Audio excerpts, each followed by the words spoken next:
Hi there. Welcome to section 6 of emotion coaching. And today we're just going to this session is just about moving away from unhelpful emotional management. We've touched on it in the last section, section 5, but there's going to be a little bit more meat on the bones this time. Okay, I shall now attempt to get up the correct part of the course. Here we are. The PowerPoint to me. And here we go. So, John Gottman, when he was doing research, which we were talking about in the last section,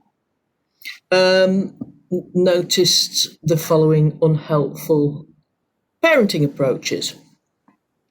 What he'd done is he'd identified 4 natural parenting styles to deal with emotions in families. It needs to remember that although parents were categorised or labelled into one of the 4 styles, they did not use that particular one style exclusively. Additionally, the other parenting styles do not suggest a lack of care or interest in the child's well-being, because we all move in and out of different styles all the time during the course of the day, and actually most parents, in fact, aren't consciously aware of the particular approaches that they are using, so wouldn't consciously be aware they were using the right one or the wrong one. What the trainers from emotion coaching are trying to say, that sometimes using a more disapproving kind of a parenting approach, if the situation calls for it, for example, saying no to running on the road, or sometimes being more dismissive, is absolutely appropriate, because John Gottman, who was the person who created all the emotion coaching stuff, didn't intend us to use it all the time, but his findings state that it does lead to more positive outcomes if you use it a lot of the time. So we've got emotion dismissing, emotion disapproving, laissez-faire, and emotion coaching style. So let's go through those one at a time. Dismissing style. This is despite good intentions and trying to have the child feel better. It's uncomfortable, fearful, anxious, hurt, annoyed, or overwhelmed with difficult emotions. Want the difficult emotion to go away quickly. The parent wants the difficult emotion to go away quickly. So the parent pays attention to emotions that actually unwittingly make them worse and prolong them, or tries to stop difficult emotions by reducing or minimising or making light of their importance or significance. For example, it's no big deal, don't worry about it, stop, be a big girl, that's life, you'll be fine. Parents are often motivated by a need to rescue and make things better, to fix it immediately. Oh, have a biscuit, or I'll have a new one, I'll buy you a new one, or you need to do this. And it focuses on getting rid of the emotion with logic or distraction rather than understanding the feelings. Okay, so this is avoidance of discussing feelings and jumping straight onto almost a solution focused problem solving style. Okay, so that's dismissing. Disapproving. This is when you would find a parent is actually disapproving of difficult emotions, as they are viewed as a sign of weakness, a lack of control, and being unconstructive. So this parent comes across as lacking empathy and is critical and intolerant. A parent's approach would be to try and get rid of the difficult emotions through discipline and reprimanding and punishment. There's much more of a focus on behaviour than getting to the crux of what the emotions are trying to tell us. It's more likely to view strong emotional displays as a form of manipulation or lack of obedience, rather than an actual communication, which is what this course is trying to get across. And again, it's a parenting style that's often motivated by the need to control and regain power, or to toughen the child up.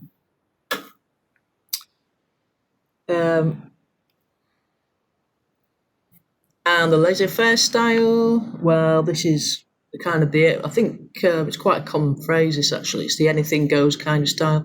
Freely accepts all emotional expression from a child, offers comfort but little guidance, and doesn't actually teach about emotions, just accepts them for what they appear to be, doesn't have limits, doesn't have expectations, doesn't actually actively help the child to solve the problems.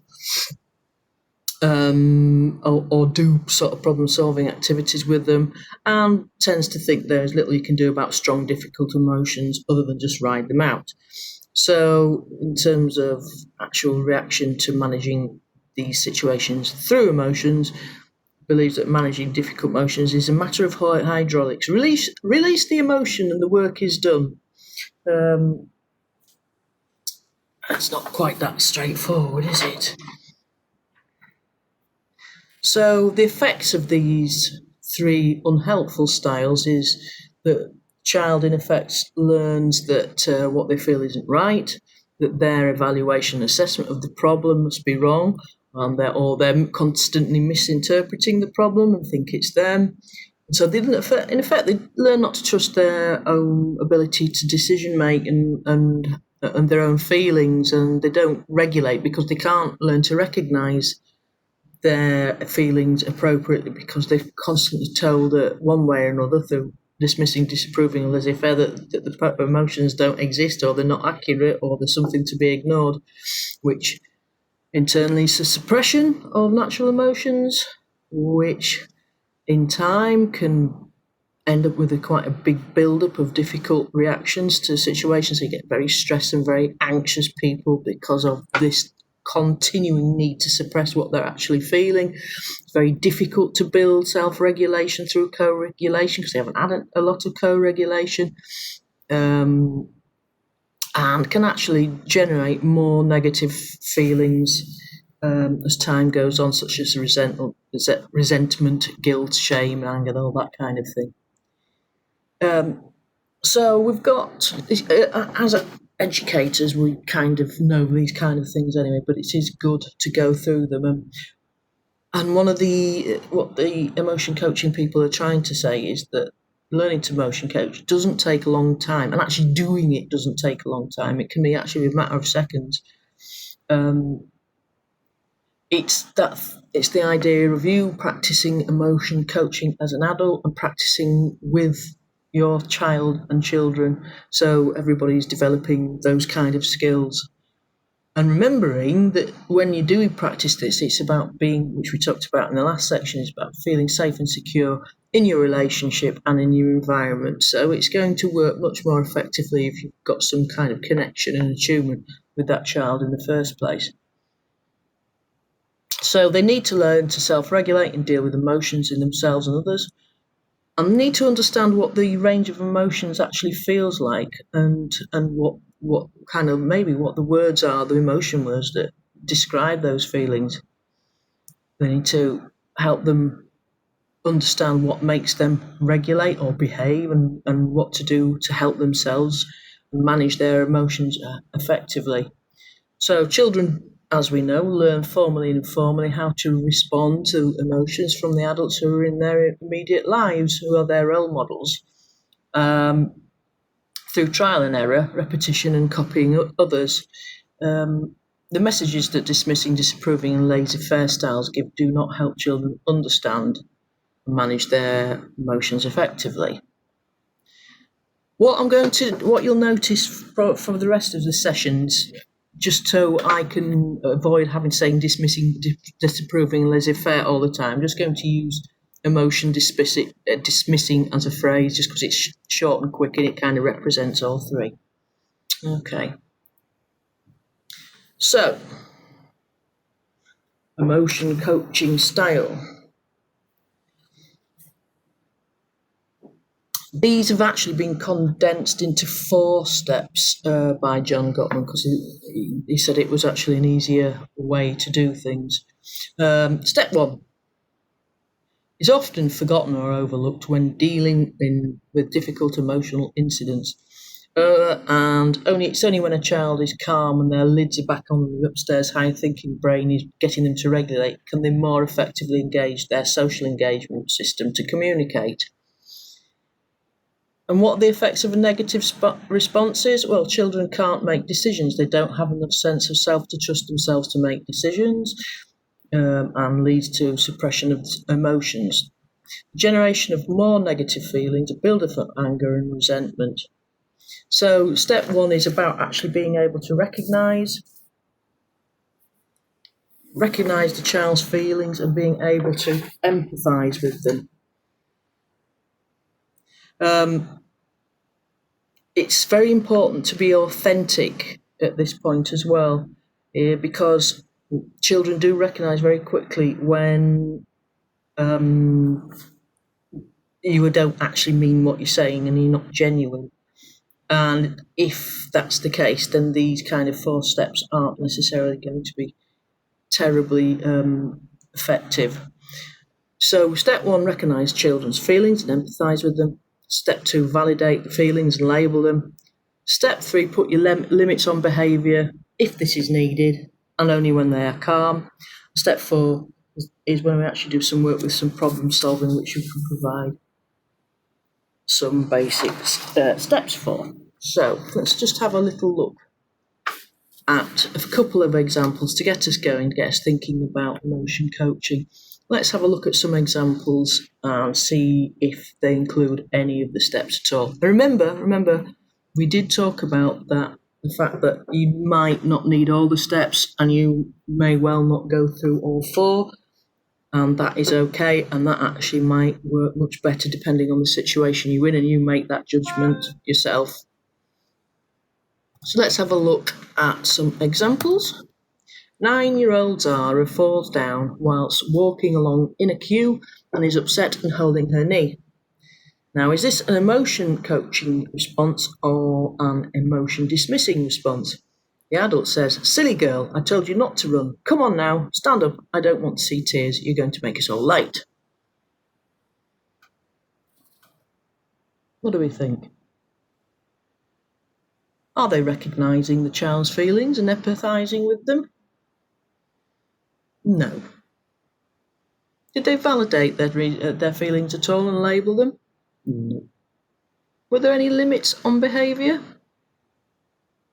Well, there's some directions, weren't there?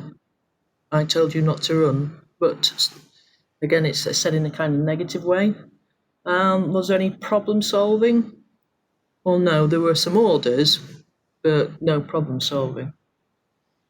And did we actually see any emotion coaching steps at all? Not really in this case. Let's have another look at another one.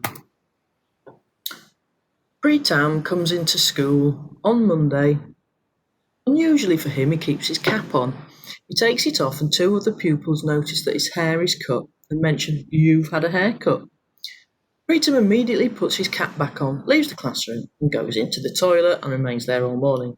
And when his teacher comes in to ask him if he is okay, he tells her to go away. He's not coming out at all today.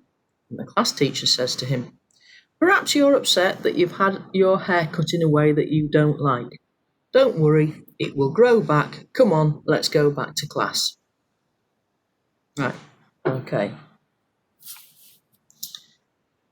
Did you see any emotion coaching steps in there? Were the child's feelings recognised and empathised? Were the feelings validated?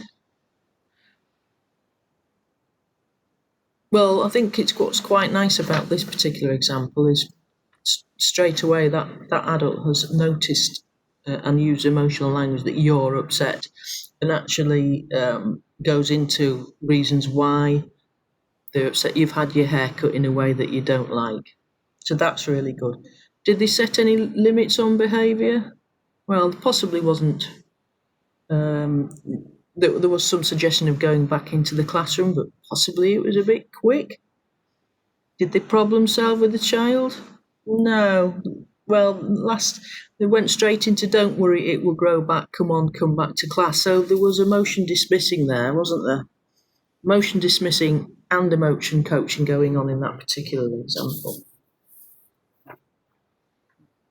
Who knows, in reality, that might have worked with that child.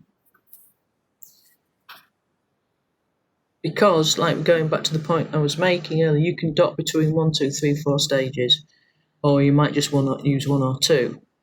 The good thing about this example, at least there was some example of emotion coaching going, straight away you've got that opening sentence is something to do with how we're feeling.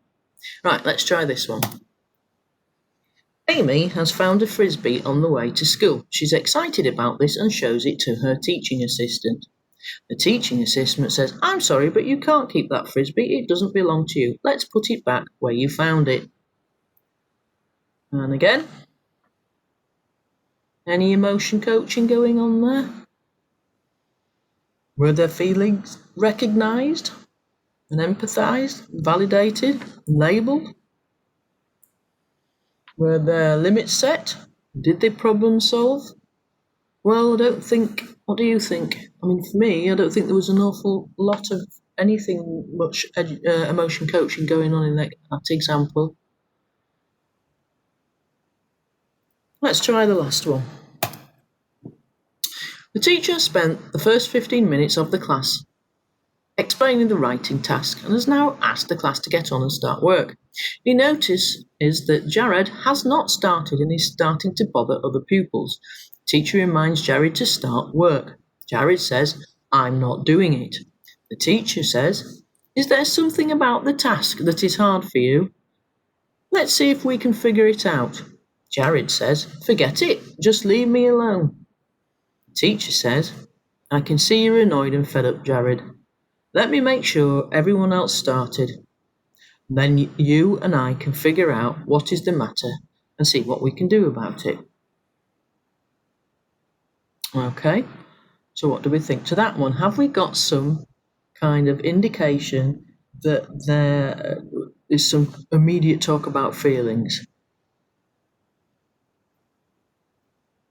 Is the teacher empathising?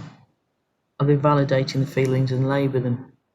Well, I think this teacher is actually doing quite a good job. Is there something about the task that is too hard for you? And then, so at least they're acknowledging that there's an issue. And then on the second point, I can see you're annoyed and fed up, Jared, and that's real. That's definitively an emotion coaching step, because I can see you're annoyed and fed up. Let me make sure everyone's started and I can figure out what is the matter. So we've got quite a lot of problem solving going on there. They've not necessarily tried to set limits, but they have the teacher has decided to recognise feelings, validate them, and then do some problem solving activity. So hopefully from these 4 short sections about statements and scenarios, you can start to see how the emotion coacher actually works. It's about starting off the conversation that's something to do with how they're feeling, recognising how they're feeling, empathising. I can see you maybe feeling fed up, Jared.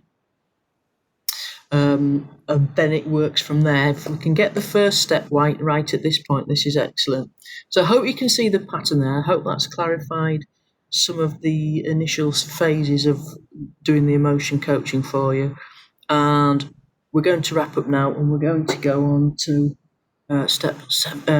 section 7,